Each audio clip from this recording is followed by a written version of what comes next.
bags were horror lies.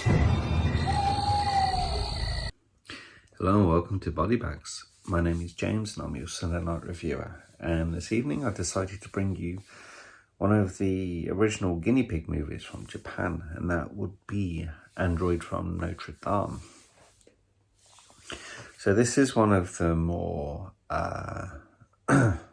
tongue-in-cheek, kind of the lighter, one of the lighter stories. It still has gore, but has this kind of like comedic essence running through it, kind of. But we follow an under average height person. Not sure what the political correct way to say that is now. A guy that has dwarfism.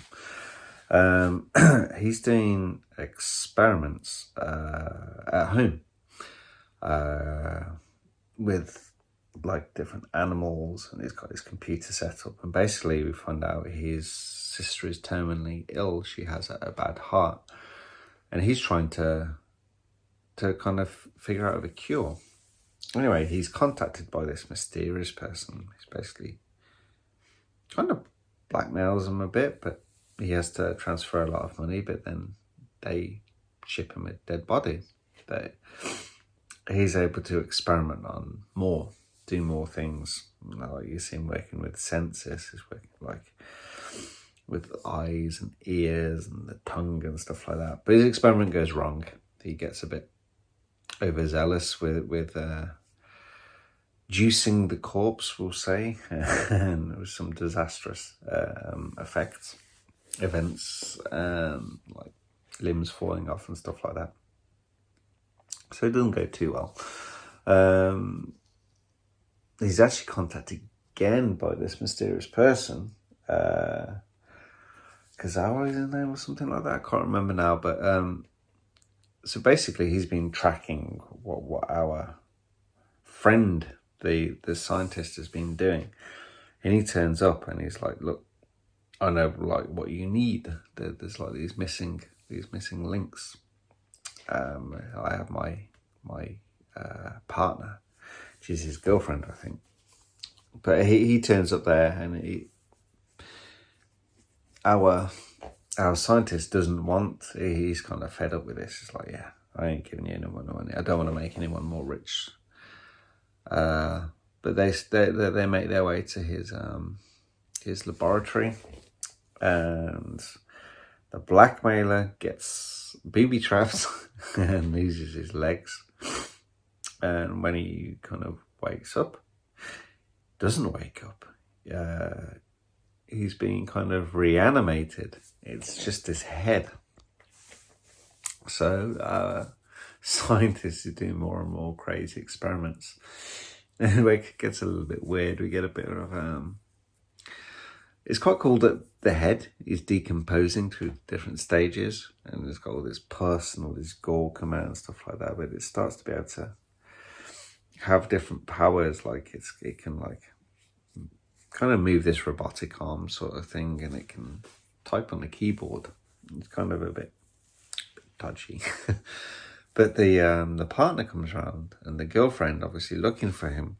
She's kind of a little bit freaked, not too freaked from seeing your partner's still moving head. She's there kind of stroking the head, and the head's got the so the blackmailer, the head is kind of a little bit crazy, obviously, and he kills the partner. Maybe this is what our scientist was hoping, and he basically cuts her open, cuts through the rib cage, hacks her open, and then gives his sister the heart. That doesn't go too well. And we kind of finish.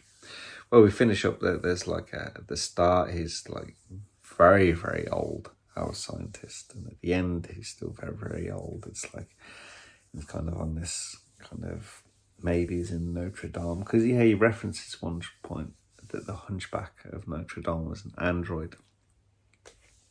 And I think he can hear the bells of like referencing his sister yeah, it all goes. It's a bit weird. It's a bit weird, and then it finishes. It's like 51 minutes long. It's a bit of a goofy one. It's got some AK effects. So there's not much like money behind this one, but it doesn't matter. It doesn't matter. The effects aren't too bad. Kind of, they're not as graphic, and this isn't as well known as. It's definitely not one of the most violent ones. I think Flowers of Flesh and Blood is probably the most famous one, and it's not really particularly gory, but like there's Devil Experiment, but it's mainly like Mermaid in a manhole. This is one of the. It's the known title, but maybe it's one that's not one of people's favourites. Maybe not one that everyone's seen.